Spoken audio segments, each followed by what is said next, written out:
that we had run by Victory Road, top 32 in that event. And so I think they both have really figured out how to play Scarlet and Violet. Yeah, and I mean, these teams are really cool. Like, super unique. You look at, first of all, it's really interesting to see that they both have Tauros and Volcarona. If you, asked me, oh, like out of the stream match, like, what 2 Pokemon do you expect both players to have? I would have said like Meowscarada and Golden Go, right? Because they're just like statistically the 2 most used Pokemon right now in this tournament. But instead, it's Volcarona. Volcarona is a Pokemon that's had a lot of success through different years of VGC. Back in 2013, for example, you would use it often with like a Fire Gem, and you could like potentially just get big one-hit knockouts with Overheat. Quiver Dance sets have been really popular historically.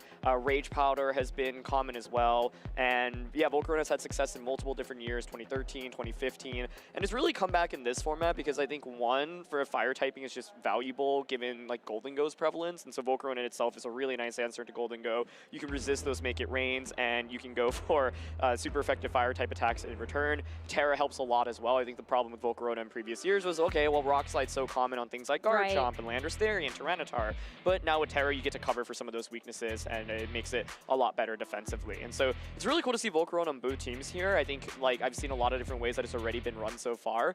For example, max HP, max defense, Rocky Helmet is really nice into just physical attackers in general, but Quiver Dance setup, the sets are also quite common. I was gonna say, I've even seen people playing around with like Oricorio Volcarona and just kind of going for some more meme strats like that. But yeah, I mean, to see that the duality of these 2 Volcarona here, and then also like, okay, we got to talk about Kilowattrel. I mean, that's a Pokemon that I originally looked at and I went, you know what, Wind Power is actually pretty good. Like, it's not the worst thing I've ever seen. I think it might be a little bit niche, but to see it being utilized on a team like this, I really hope we get a chance to actually see it in action. Yeah, it's also a pretty interesting option into like Dondozo teams. And so there's no Dondozo here, but that's one of the, I think, unique things about Kilowattrel. And so, yeah, I think both players about to start the game, going into team preview, and I think I definitely have my eye out on the Farigiraf, first of all. And so it's interesting, Ryan knows that Ethan has the Farigiraf, so do you feel as confident in bringing your Sableye or your Dragonite, right? Because this is actually Choice Band Dragonite on Ryan's side, and that's mainly often used for the normal Terra plus the Extreme Speed combination. That being said, Dragonite obviously gets access to many non-priority moves as well, such as Dragon Claw and Outrage, actually, which is something that's been picking up a little bit. And so, yeah, you have to obviously be careful about Farigiraf, especially with the Choice Band set. If you click Extreme Speed, Farigiraf can just like completely negate you. And from Ethan's end, even if you don't think like Ryan is gonna 100% bring the Sableye, like you might still want Farigiraf just kind of for insurance. And also like Farigiraf, I think it's just actually pretty decent into this matchup with Hyper Voice, although there are of course 2 ghost types potentially on the opposing side. But Hyper Voice is always just like consistent damage. Yeah, the other thing that I think is really cool about Ethan's team is the Farigiraf also is running Imprison. So if you're worried about playing against maybe another Trick Room set or something like that, then you don't have to worry about the Trick Room, but also more importantly, you might not have to worry about the Hyper Voice either. Yeah, definitely.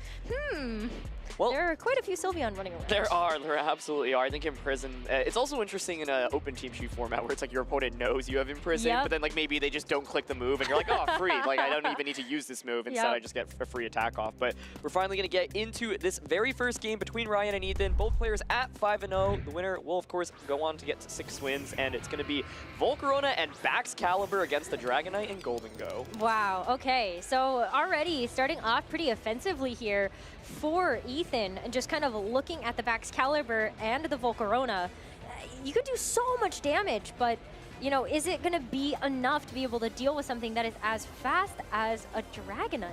Oh, this is so interesting as well. Like, looks like, Ryan is considering going for, first of all, the normal Terra, get rid of that 4x weakness into Ice, and also clicking Outrage. Now, Outrage is not a really consistent move in VGC because you can't actually target which slot that can go into.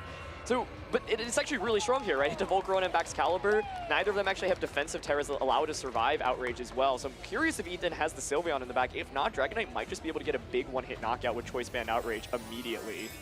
Well, we're going to have to kick things off here with a Terra, of course, because that's going to be Baxcalibur terastallizing. So it will be going over to the electric type, which is maybe one of the more unique Terra types we've seen for Baxcalibur, Absolutely. really looking at that Steel type. Yeah, I think, you know, once again with Baxcalibur, you want a Terra type that allows you to not take super effective damage from, especially Golden Go, right? So that's exactly why you have the Electric Terra. But we're going to see the Terras play out here, and, you know, the Baxcalibur actually Terras first, so indicating it's faster than the Dragonite, which is good information.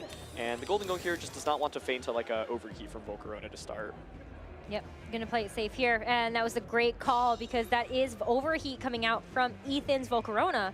But now, where do these blows get traded? Icicle Spear into the Dragonite, that normal Terra type gonna keep it relatively safe there, but you're still hitting multiple times. So that's gonna be 4. Do we get a 5th one? Oh. Wow, look at that. All right. That's loaded dice, so that is going to help get those maximum hits there with that Icicle Spear. Oh. And Baxcalibur survives the Outrage. Wow, that's really impressive. Bulk, this is Choice Span Outrage that we're talking about from Dragonite. I thought that was definitely going to be a knockout, but Baxcalibur does have very impressive natural bulk there, and so that's huge because now you're locked into this Choice Span Outrage, so you can't do anything with that slot. The Baxcalibur can very freely just target that slot. Volcarona here, of course, just could launch another overheat into the Golden Go. You could also, of course, read into Golden Go, switching out, and maybe try to get some offensive pivoting and, you know, pivot out your Volcarona as well. But it's a very big survival turn 1 on Baxcalibur and really highlights how bulky he can be. Yep, that was really, really awesome to see. And now it's going to be a double Volcarona on the field, and it's going to be taking the place of our Golden Go. So on the receiving end of that overheat, special attack going to harshly fall there for Ethan's Volcarona as Baxcalibur is at it again.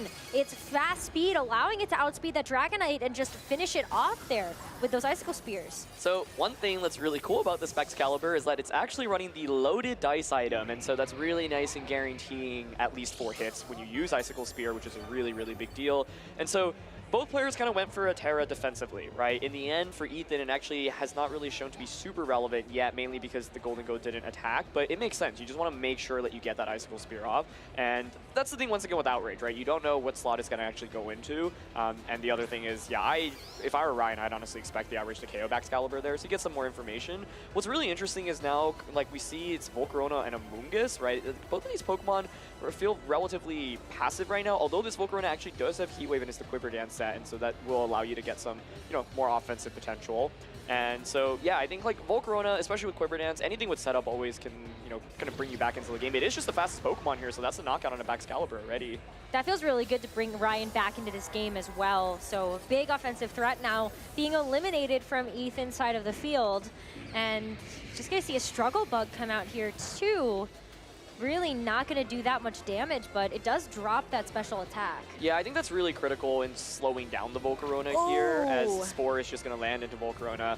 But yeah, being able to make sure that Ryan's Volcarona doesn't just get like out of control, especially with Quiver Dance there. And now I think it makes a ton of sense to just click Heat Wave there. So good job on Ryan's end to not get greedy and try to like read Quiver Dance there, because if you do, then you let Baxcalibur potentially get an attack off. Baxcalibur would Icicle Spear Amoonguss, and you just don't want to take damage there. So there's the Farigiraf. We were talking about that a little bit earlier. It is now out on the field, but the Spore was like really well timed into Volcarona, right? Because now like the Volcarona slot has to at least take a guaranteed turn of sleep. And so because this is actually the Quiver Dance Volcarona from Ryan's, and he might just be able to get a couple of these off and then sweep with Volcarona in this end game.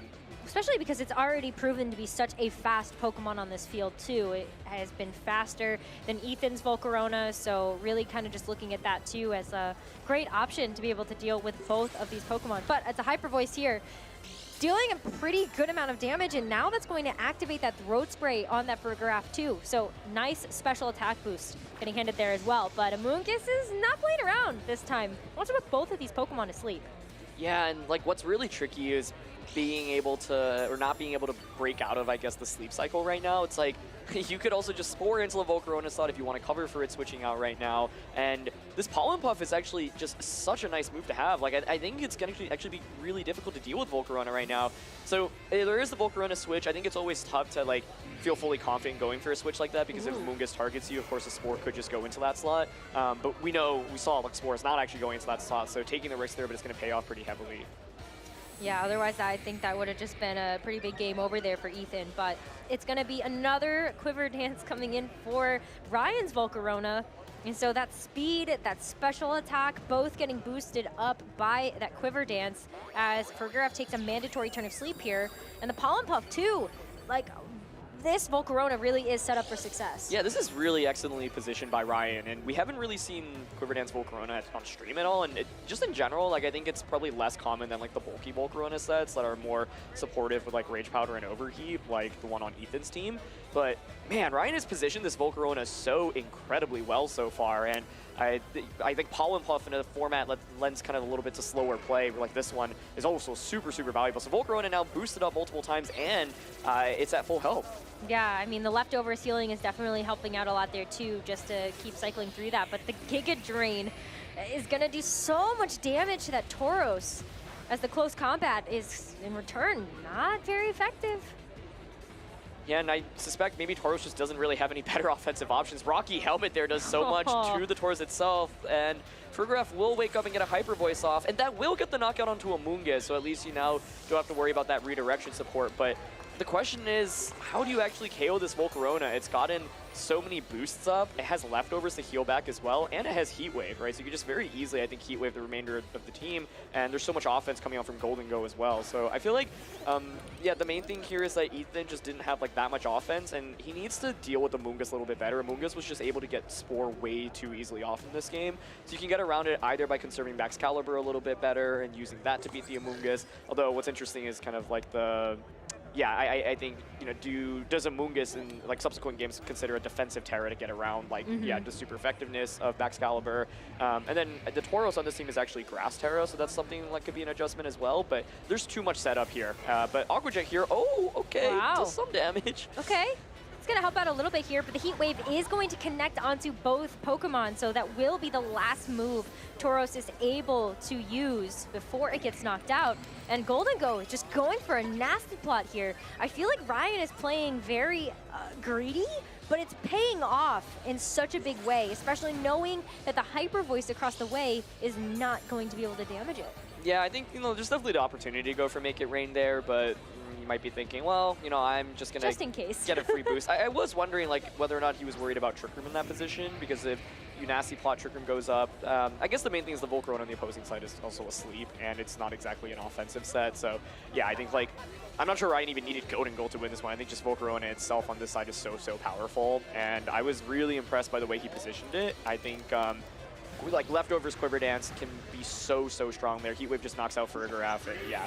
Volcarona from Ethan's end, not really going to be able to do too much at this point. So Baxcalibur was really cool in the early game, but I think it's kind of, you need to conserve either Baxcalibur or Volcarona to handle the Amoonguss, because Amoonguss was just way too strong. Yeah, the Amoonguss just put in so much work, whether it was, yeah, just kind of helping to heal it up or just drawing away the focus fire so that Volcarona and Golden Go could kind of do their thing.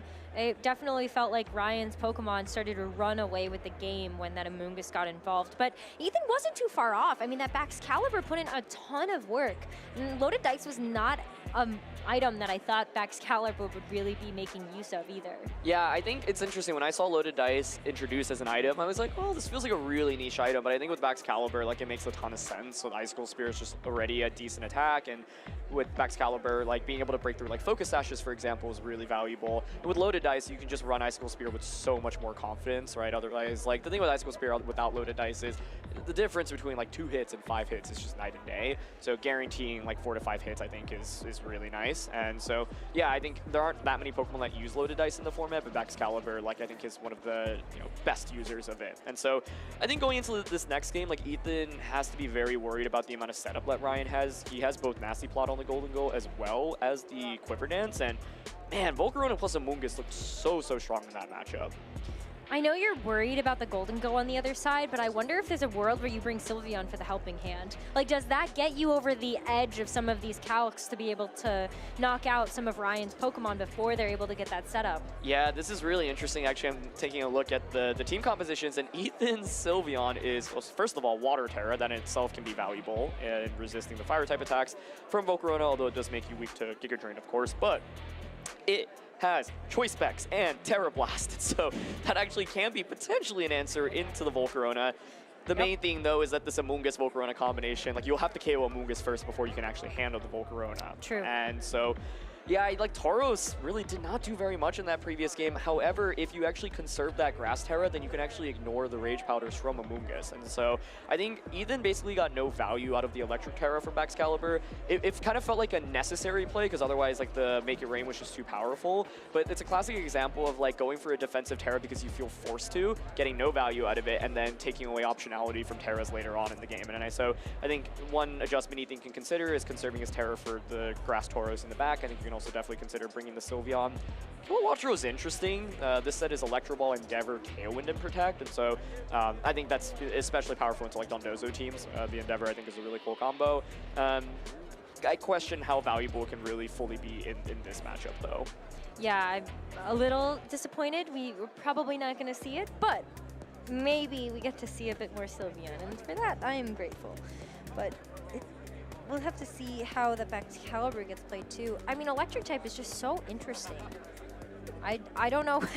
I understand why it's there because the Excalibur also has Terra Blast, so I guess you can fire off some super effective Electric type attack. Ethan is definitely prepared for the Dondozo matchup is all that I'm getting from this. You got Kilowattrel, you got Excalibur, but oh, we spoke too soon. There's a Kilowattrel on the screen. Wow, we get the there's a Sableye. Oh my god. What is going on? I mean, I'm happy about this. Okay, so the Sableye, you're able to see that it has the Reflect in the light screen, but it's also carrying a Light Clay. And so this is a great way for Ryan to start trying to mitigate some of this damage that's going to be coming through. So I would like to see some screens set up here, but then, you know, the Sableye moveset, like, the Sableye, like, Awkward Reflect Light Screen to Sableye, or Disable, not to Sableye, none of those are moves I would actually expect on Sableye. You normally expect, like, Fake Out, Will-O-Wisp, Squash, Foul Play, so that in itself, I think, is actually really cool, and I can really see how Ryan's team is built, right? It's like you use Sableye for screens instead of Grimmsnarl, but it gets access to Encore and Disable, which is really cool. And so, yeah, it's like doing Grimmsnarl things, but has some other, you know, unique moves. And then you have Amoonguss to kind of heal back your Pokemon. And so Tailwind goes up, so Wind Power is now activated. There is the Electro Ball as well, so you have a very powerful Electro Ball potentially going into the next turn. That being said, of course, Light Screen is up. And now that the Farigiraf has left the field, you know, Sableye could go for its Prankster attacks. But the question is, does Ethan consider switching back out into the Farigiraf to then cover for that? Well, what about the Tauros as well? You know, that is something that can take advantage of the Tailwind that was just set too. We're going to see the Kilowattrel just go for a Protect here, but Sableye trying to go for the Encore will not be able to do that through the Protect. And so what is this Tauros up to? It's going to go for a Raging Bull, and that's going to just go ahead and break the Light Screen too. So pretty big moves coming out here from Ethan. I feel like there's so much going on. Like Raging Bull, of course, can actually break through screens, as we just saw that interaction. It's like, I don't think I would have ever expected the screens to be broken from a Sableye, but it's really nice because Grimmsnarl is used in this format, right? And so the thing here is that Ryan can just set up again, as he's like, you know, kind of opting for right now.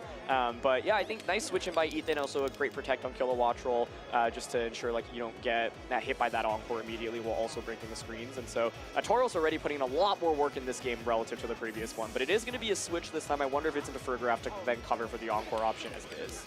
Yep, it's going to be a Farigiraf switch, and then Golden Go just going for Protect too, so just keeping things relatively safe.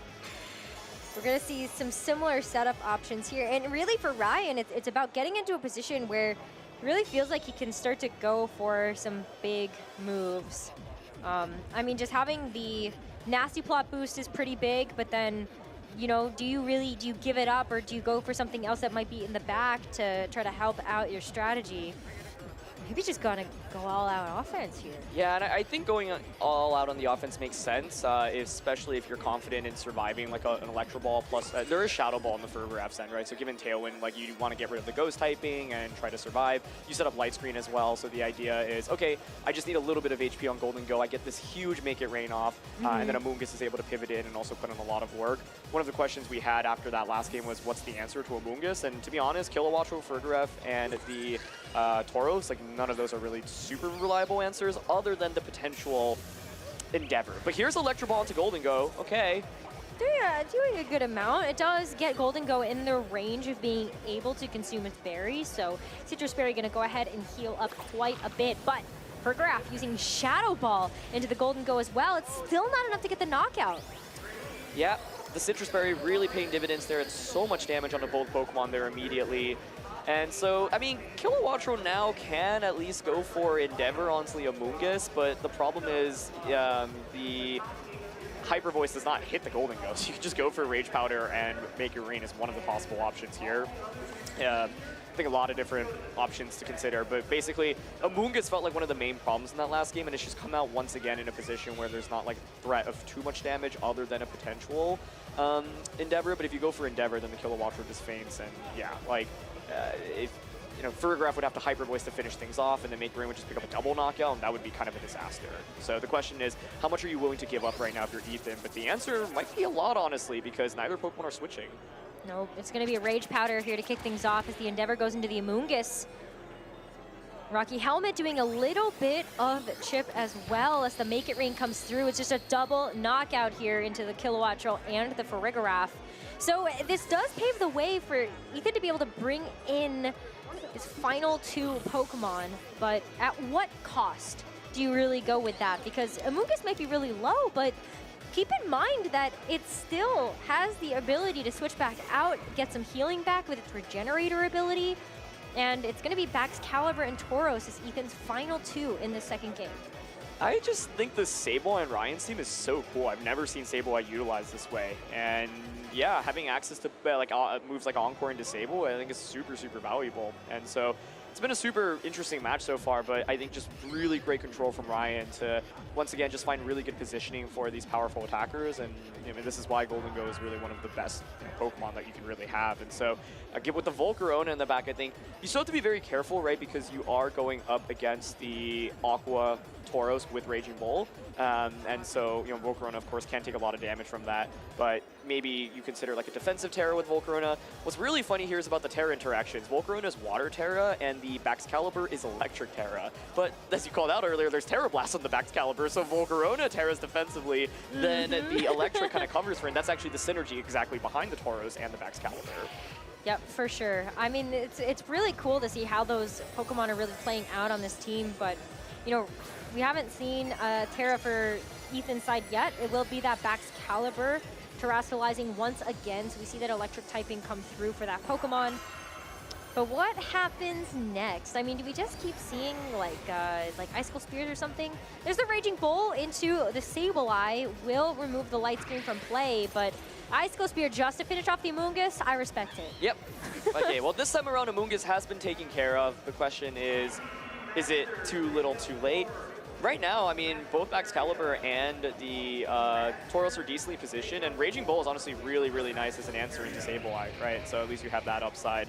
But yeah, we still haven't seen a Terra. There is that Water Terra, looks like, that Ryan is considering. And yeah, like, what's really interesting is the potential of Encore here, right? Because you can just Encore the Baxcalibur into Icicle Spear. And so Ethan here, you may want to consider going for a Protect with that slot, and then Tauros can go for a Raging Bull to at least knock out the Sableye. If you knock out the Sableye, then you have that super effective Terra Blast potentially into Volcarona the subsequent turn. And so, yeah, I think this game is definitely not over. Ethan can certainly pull it back, and it's because of kind of this unique Terra interaction with Volcarona being Water Terra and then Terra Blast existing on the opposing side.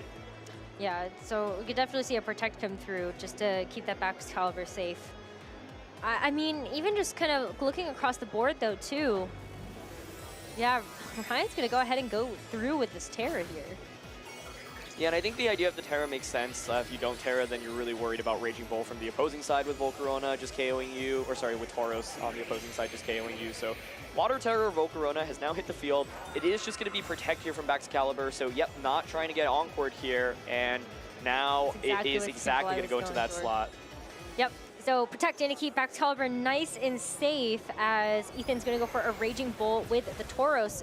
Grabs a huge knockout onto the Sableye. And yeah, all of a sudden, this is a completely different game here for Ethan with the Tauros and the Baxcalibur still alive and able to put on a ton of offensive pressure, despite the fact that Volcarona is going to be able to get a Quiver Dance off. I think what's really interesting is, like, by giving up the Terra that way, you now, like, if you're Ethan, can actually Terra Blast very safely with more confidence into that slot. Whereas if Volcarona didn't Terra last turn, the whole idea of Terraing there, by the way, is just to make sure that you're able to like survive Tauros in case Tauros targets Volcarona instead of Sableye. But Ethan definitely getting the better end of that trade, and so now Ethan can potentially angle towards, just going for that super effective Terra Blast. And there's Aqua Jet, but Golden Goal hangs on with 8. Oh my gosh, the Giga Drain is going to be able to finish off the Tauros on Ethan's side, but is that survival going to be super critical here? I mean, there comes a Terra Blast here from the Baxcalibur, so that electric type Terra Blast actually going to go into the Golden Go here. Wow. So double targeting that slot just to make sure that it will be able to maybe get through the Volcarona by itself. Oh, 1v1 now, and the Water Terra has worked out very much against Ryan, right? Like now you can't get rid of your Terra typing, and so yeah, like the question I have here is how much does Baxcalibur do with that super effective Terra Blast, and opting for the Giga Drain option here first over Heat Wave. I maybe would have preferred to see Heat Wave there. You get the chance of getting a burn as well. And so here's Terra Blast. Let's see how much it does. I'd expect a knockout, honestly, but it survives. Yeah, not quite. Not quite a knockout there. But, I mean, Leftovers healing, Volcarona gets a little bit of that back, but cycling through Protect and getting that Leftovers chip is probably not going to be enough for you. Heat Wave connects, single target, +1, it does not get the knockout. Thermal Exchange 2. Gonna go ahead and give over a nice little attack boost over to that Baxcalibur, so it gets to fight back with another Terra Blast, securing the knockout and bringing us to a game number 3. Yeah, and at first I was like, I wonder why he went for the Giga Drain first over Heat Wave, but of course there is the Thermal Exchange. I honestly thought that Baxcalibur would just get the knockout onto Volcarona anyway with the Terra Blast, and so I was thinking, you might as well just go at least for a burn, and yeah, you'll do a little bit more damage, but I think the sequencing on Ryan's end actually makes a lot of sense, especially if you know the bulk on your Volcarona, expecting to survive that Terra Blast. That's such like a unique damage count, like I would never really think about doing, right? But that's actually a really big deal, but incredibly well done by Ethan to actually pull back into that game. Like, I felt like Ryan had a nice lead, positioned this Golden Go super well, but Ethan found some really smart pivoting to be able to break through, Ryan's setup, and a lot of that came down to the Terra interaction. And so, yeah, I never thought I'd see an Electric Terra Baxcalibur using Terra Blast and a Water Terra Volcarona here at round 6 at Regionals, but that was really cool. That was so cool to see. And we're going to get the chance to see even more of that. I mean, we saw Pokemon choices that we might not have expected to see in this matchup. Just seeing the Sableye and the Kilowattrel hit the field, but we saw the third game.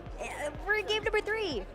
I think, yeah, one thing that was really interesting there is like, first of all, Kilowattrel, right? We were talking a little bit before the second game. I honestly wasn't really expecting to see it, and the Endeavor was a huge deal. Like, I think the thing with Endeavor is that the opposing side has it, and also there is Golden Goal and Sableye on Ryan's side, so it's not like you can always execute it, but it was perfectly positioned where you had the Endeavor right in front of the Amoonguss, and Amoonguss on this team does not have Protect on Ryan's team, and so the way Ethan positioned that I thought was really nicely done. Also getting Tauros in on turn 2 of that previous game to get the Raging Bull and just break through the screens I think was really smart as well. And so yeah, I really like the adjustments that Ethan went for there, and I think for Ryan you've got to think a little bit more about when to go for example the Water Terra, because I think that's an example of why Terra can be a really challenging mechanic. Ryan actually ended up getting nothing out of it. In fact, Ethan played around the Water Terra absolutely perfectly, and it only worked against Ryan in that end game. Now, we've seen that a few times from trainers. Like, it really is tough to get that timing right, and honestly, in some cases, maybe you don't Terrastalize. Like, how maybe you get through an entire game and you just don't click the Terrastalize button because it just might not be as beneficial to you as you're hoping that it would be. But it is time for game number 3 of this best-of-3 set between Ethan and Ryan here at the San Diego Regional Championships. And a repeat appearance here coming out from the Dragonite and the Volcarona here for Ryan, and then Ethan with the Tauros and the Volcarona to kick things off. Okay, some adjustments here. I think I was really intrigued by the idea of Outrage in that first game, but Ethan has not brought Sylveon out in either of the matches so far, so I'm wondering if there's any consideration there. It looks like Ryan might want to go for that Dragon Claw this time instead, just kind of consistent damage. And one of the very nice things about Dragonite is, of course, it has that inner focus ability, so it's able to ignore those Intimidates from the opposing Tauros. But yeah, I like the mix-up here. I think the thing for Ryan is that the Sableye set up screens in the last game but didn't do much more, and that's classic Sableye syndrome, I feel like, where it's on the field and it does some things, but it doesn't really help propel you to a victory. So it does stuff. Yeah, exactly. Just does stuff. Cool. It's like kind of giving a half health, high five, but yeah. Yeah. No, I totally get what you mean. That's for sure. But it's time to see some attacks as the Raging Bull does come through. Volcarona going for the Quiver Dance. I mean, the Water Terror in that sense is very smart. If you're expecting the Raging Bull to come through, then you're mitigating the amount of damage that is incoming. But Dragonite's still going to be able to use this Dragon Claw. But Ethan's Volcarona is going to hang on. Yeah, I think this is a very strong turn one from Ryan. The Water Terror already paying dividends. I feel like the last game it was like Ryan had gone for the Water Terror, just hoping Tauros would target it at some point and cover for it. Never happened, but this time alone, it's already such a big difference, right? You got a free boost up. You are putting on a lot of offensive pressure with both Dragonite and the Volcarona. This play is interesting. It's actually a little bit more passive, like protecting the Volcarona and just bringing Amoonguss out. I think it makes sense because like the only thing you really lose to is if Ethan goes for a wild prediction, actually clicks Overheat onto that slot. Otherwise, like you're probably in pretty good shape. But yeah, I think there's definitely the potential just to attack with both Pokemon, but I'm sure Ryan's relieved here. No Overheat comes out, and so now Amoonguss is so nicely positioned with Volcarona as the Trailblaze comes out. Okay, so that is something that I've been curious about, how many Pokemon are really going to be utilizing this move. Yeah. It's really cool. Not only does it do damage, but you also get the speed boost too, which is also really fun to be able to play around with.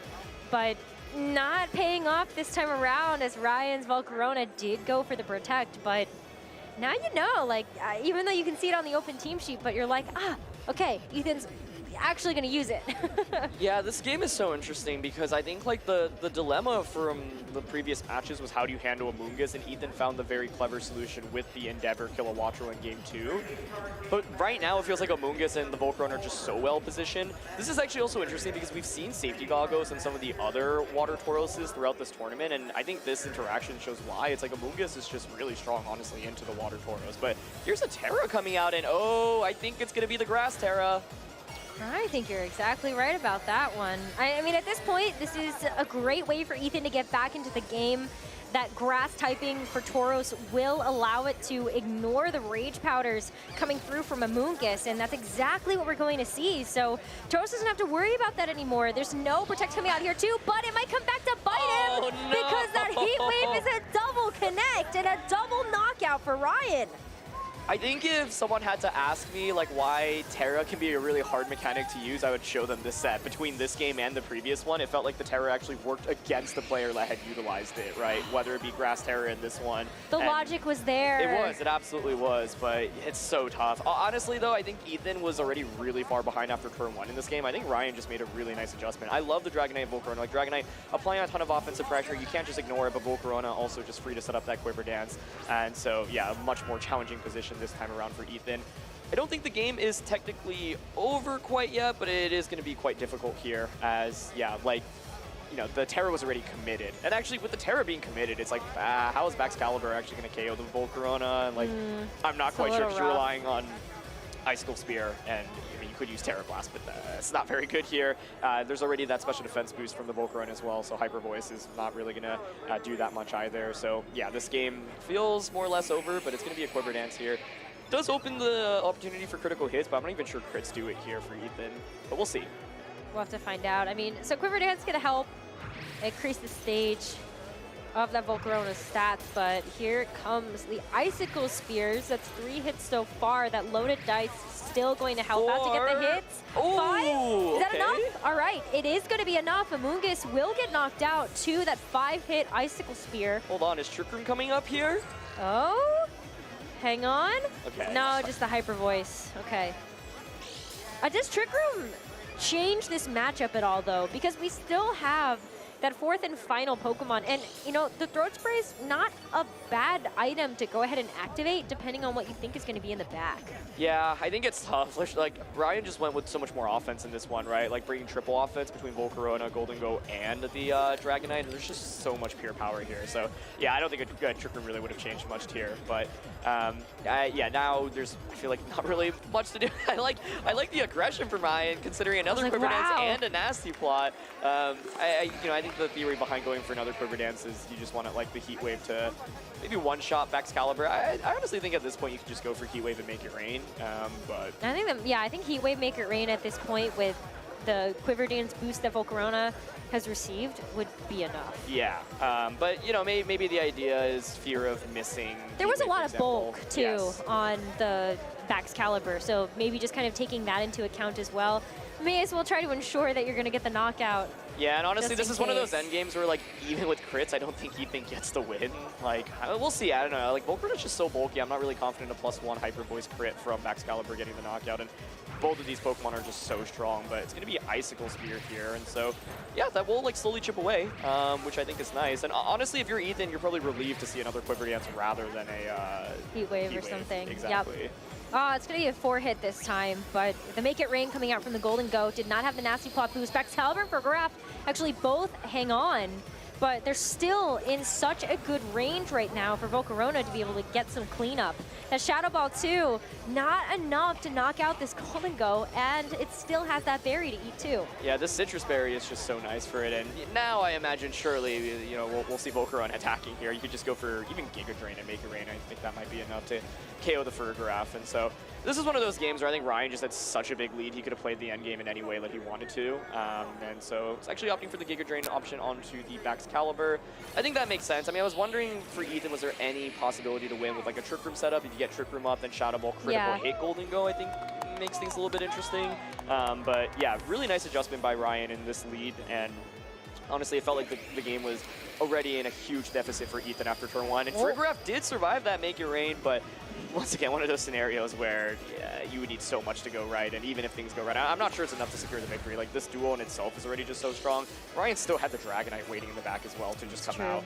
I guess the one thing was that Dragonite was actually slower than the Baxcalibur, but yeah, Ryan just had way too big of a lead in this one. Hey, I respect playing it all the way out. Yep, I go all the way to the end. I mean, this is what makes, you know, seeing these matches so exciting, and it was still a game 3 for both of these trainers. So super hard fought by Ethan, but Ryan just making a really nice pivot in that third game to be able to secure the match.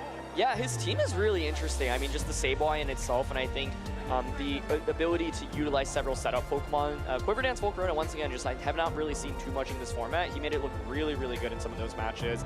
And ultimately, I think it's like the Quiver Dance plus like these unique defensive Terras that make it really challenging to fight against, right? But I think Ethan put in a really good fight. I think the way Ethan won that second game was honestly really, really a treat to watch. And Ethan's team also just one of the most unique teams I think we've had on stream so far. Yeah. Love that Kilowatcher. I wish we got to see Kilowatcher against Dondozo, because I think that's what it's really designed for. No, I'm literally looking at Ethan's team and going, it eats Dondozo for breakfast. Yes, like, exactly. It's so good.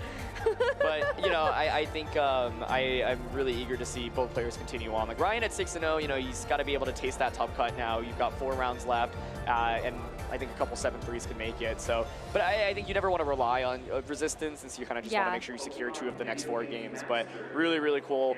The Sableye is fascinating to me. You look at that and you're like, isn't that Grimmsnarl? But then it has the Sable, it has the Encore, and I'm just fascinated by the moveset. It's just Grimmsnarl, but smaller. Yeah, exactly. And but that's the thing though, right? Like, the Sableye was interesting because it actually